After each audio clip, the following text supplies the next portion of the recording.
comment sa akin na hindi ko na nga. Pinaniwala ko yung pamilya ko siya. Pasensya na. Wala eh. Talagang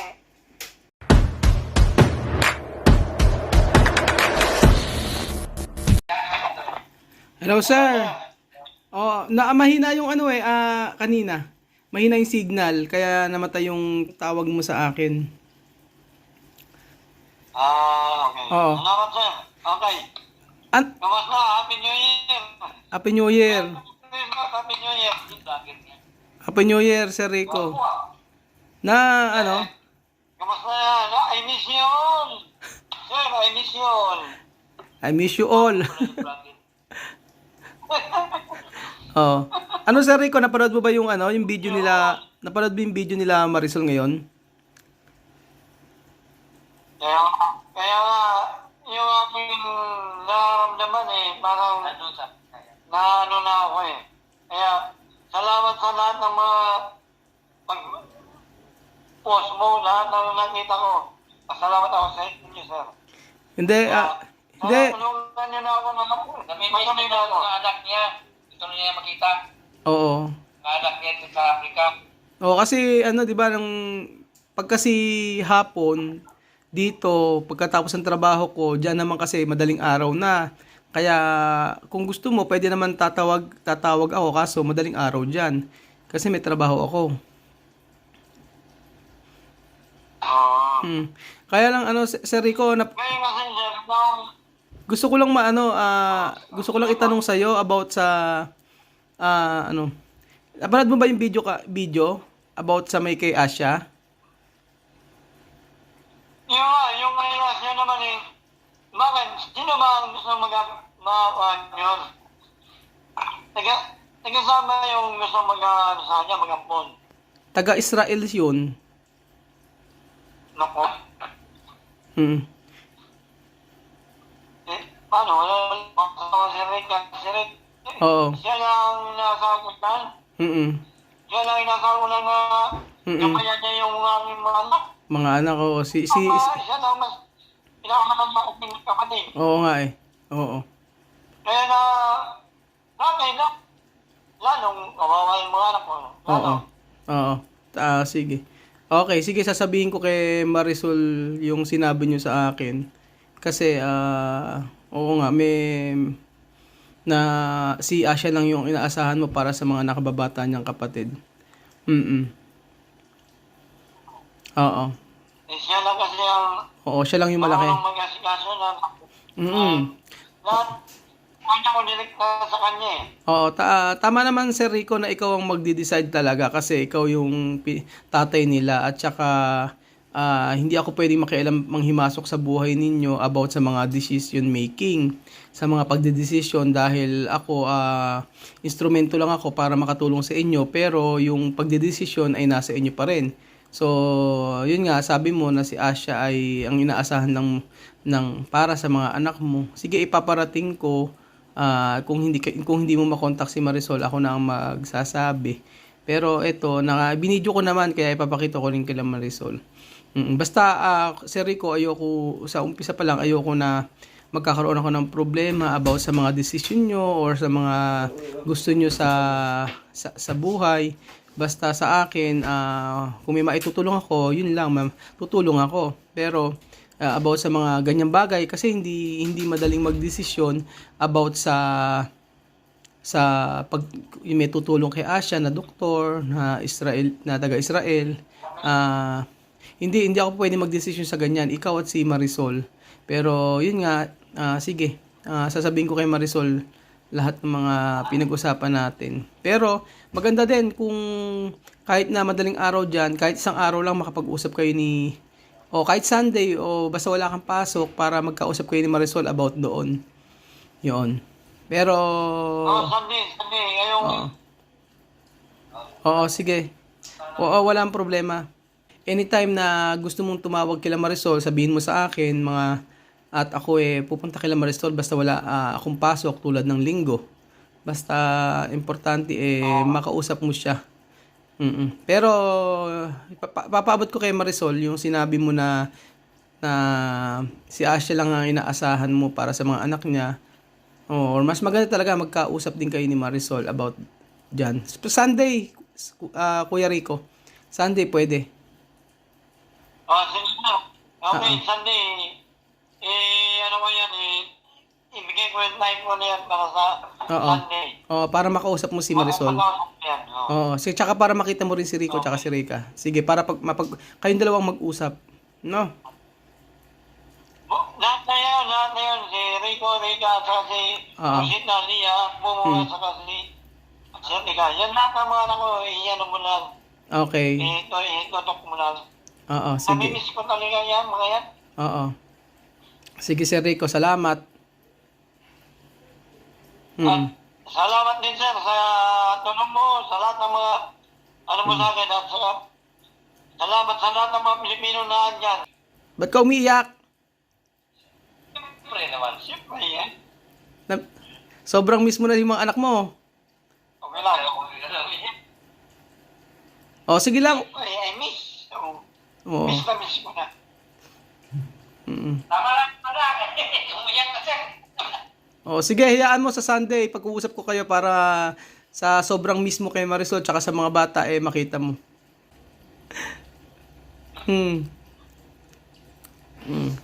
Okay, sige, salamat, Sir Rico. Hindi na makapagsalita si Sir Rico. Masyado kang emosyonal ngayon. Siguro dahil nga matagal na kayo hindi nakikita ni Marisol. Pero darating naman tayo, magkikita kayo.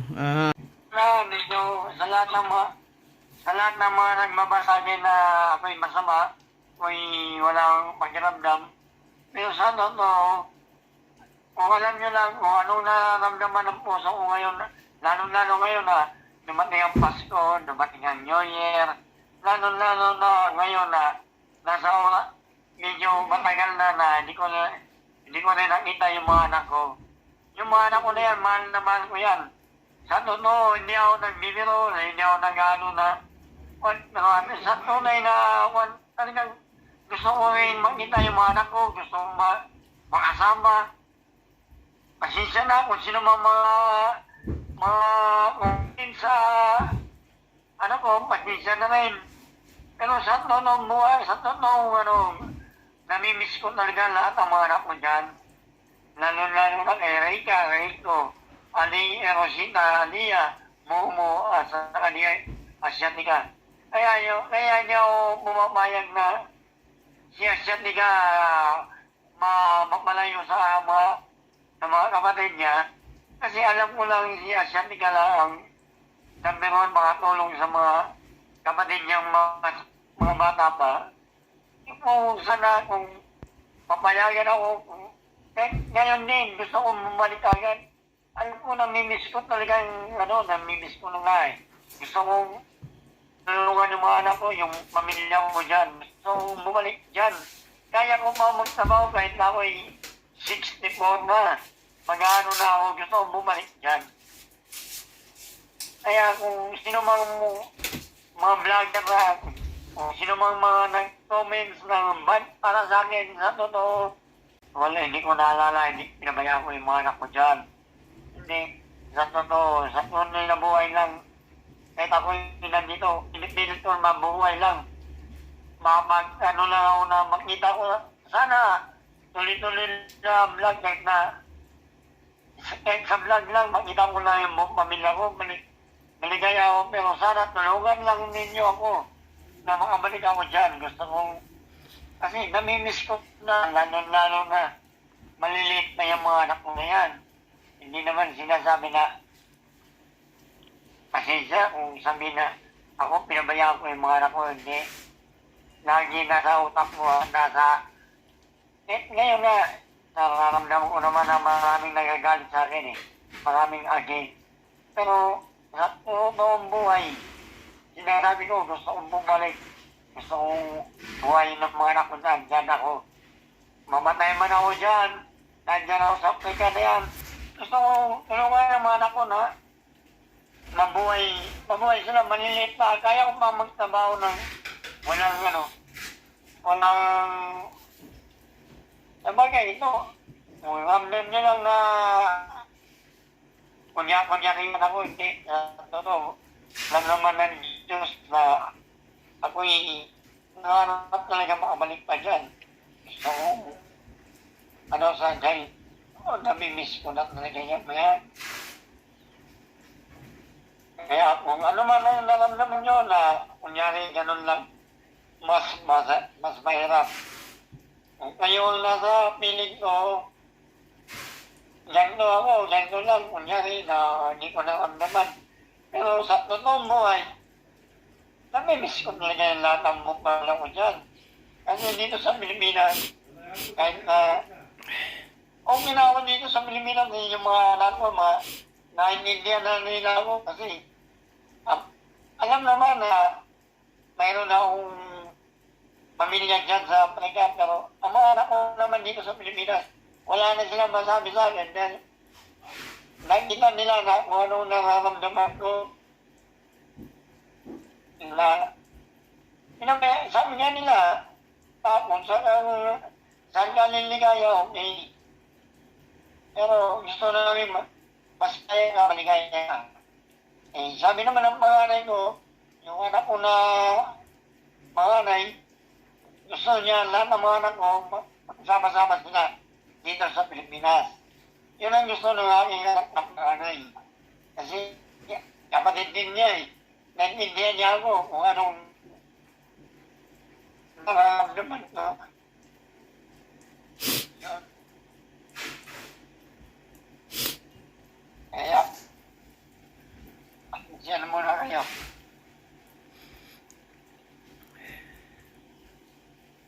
Kaya, Sir Ruel, mag-isa na. Gusto ng mga pamilya namin, pamilya ko, gusto nila muna ng Pilipinas. Tanggap namin, gusto namin makita din. Kung walang mag-hansa na makabalik ako dyan, sana sila ang pumunta sa amin. Yun lang.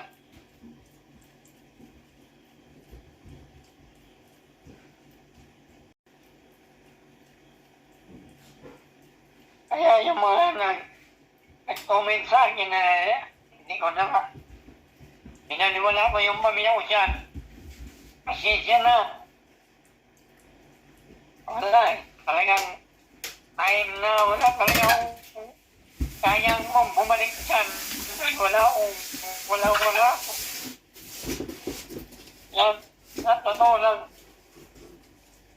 Wala ako dito, pero pinagsikapan ko na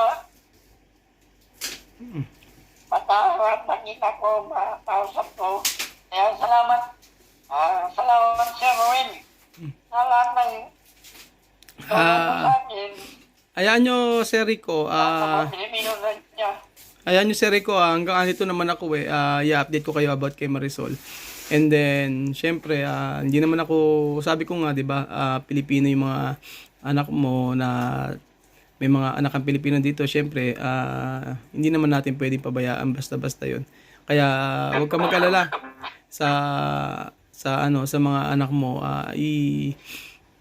makakakain ng maayos, may matitiran, and then makakapag-aral ng maayos hanggang andito ako. And then, i-guide na lang natin si Marisol kung paano ang gagawin. Sa ngayon, mag-antay tayo kung paano ka makakabalik dito sa Africa. Kasi ikaw ang mas magandang makapunta rito kumpara sila Marisol.